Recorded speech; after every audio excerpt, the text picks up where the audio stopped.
siapa yang nggak suka minum obat? Siapa yang nggak suka minum obat? Oh, kenapa? Takut ya? Oh enggak. Jadi adik-adik, obat itu untuk pembeliannya ada 3 macam. Yang pertama itu obat bebas.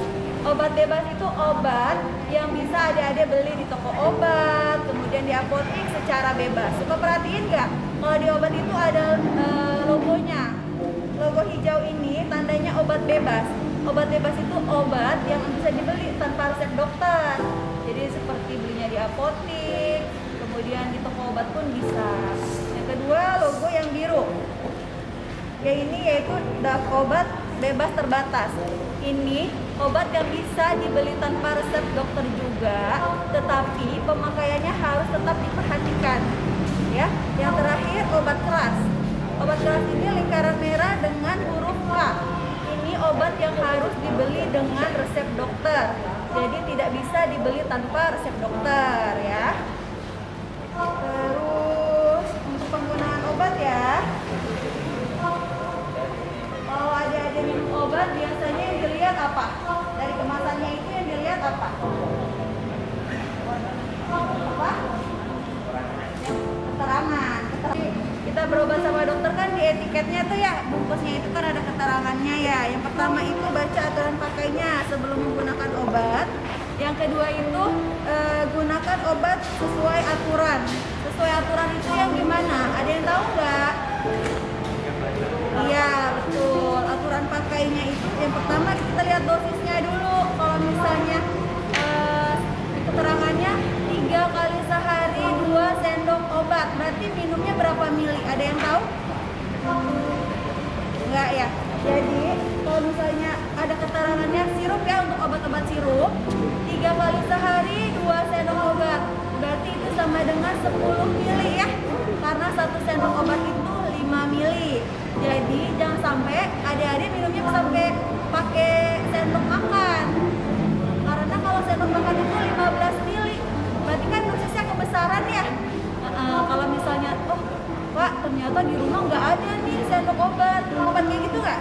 Minum obat terus gatal-gatal, merah-merah, nggak ada. Nah itu biasanya efek samping atau bisa juga alergi obat gitu ya. Biasanya itu alergi obat itu ada pada obat-obat antibiotik, bisa juga alergi obat. Kalau ada kejadian seperti itu biasanya harusnya diapain? Kalau misalnya minum obat ternyata gatel nih mata aku bengkak-bengkak, harusnya gimana? Kira-kira adek harus gimana? Ke dokter. Hentikan minum ya, obat. betul. Bisa ke dokter, tetapi sebelumnya harus dihentikan dulu ya. Jadi minum obatnya itu dihentikan dulu, terus langsung konsultasi lagi ke dokter. Kalau dokter bilang itu alergi obat, harus diingat nama obatnya. Ya. Jadi kalau misalnya ke dokter manapun, adik-adik ingat, dok, waktu itu saya pernah ada alergi obat gitu. Jadi pada saat berobat lagi, adik-adik supaya nggak dapat obat tersebut lagi gitu. Karena riwayat alergi obat atau efek samping obat itu bisa lebih berbahaya dibanding penyakit adik-adik yang diderita pada saat itu juga gitu ya. Kemudian yang terakhir, jangan memakai obat orang lain walaupun gejalanya sama ya. Misalnya kakak sakit nih, kakak dapat racikan, terus adek sakit, oh kayaknya gejalanya sama nih, minum aja lah obat kakak gitu. Ada yang kayak gitu nggak di sini? Ada? Ada. Mudah-mudahan nggak ada ya. Nah jadi jangan kayak gitu. Kalau misalnya di rumah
Bismillahirrahmanirrahim. Assalamualaikum warahmatullahi wabarakatuh. Selamat pagi Bapak dan Ibu. Kami dari UPT Puskesmas Ciledug pada hari ini, Senin 13 Desember 2021, mengadakan surveillance PTM dengan kegiatan melakukan pemeriksaan swab PCR kepada 30 orang murid SMPN Negeri 3 dan 3 orang staf dari SMPN Negeri 3. Adapun tujuan surveillance PTM terbatas adalah untuk mewujudkan pembelajaran tatap muka terbatas yang efektif dan tetap aman dari risiko penularan COVID-19, di mana tujuan surveillance PTM ini adalah memantau kesiapan protokol kesehatan satuan pendidikan sebelum memulai PTM terbatas. Kedua adalah memantau pelaksanaan protokol kesehatan yang dilakukan oleh satuan pendidikan selama PTM terbatas. Ketiga adalah memantau penularan COVID-19 di satuan kependidikan selama PTM terbatas dan menyediakan rekomendasi keberlangsungan PTM terbatas. Surveillance PTM ini dilaksanakan di seluruh kota Tangerang, di mana dilaksanakan di 13 kecamatan dengan 50 SD dan SMP. Diharapkan dengan dilakukan surveillance PTM ini kita dapat mendeteksi dini kejadian penyakit COVID-19. Jadi diharapkan dengan PCR ini kita dapat melakukan alert ya, kewaspadaan terhadap COVID-19.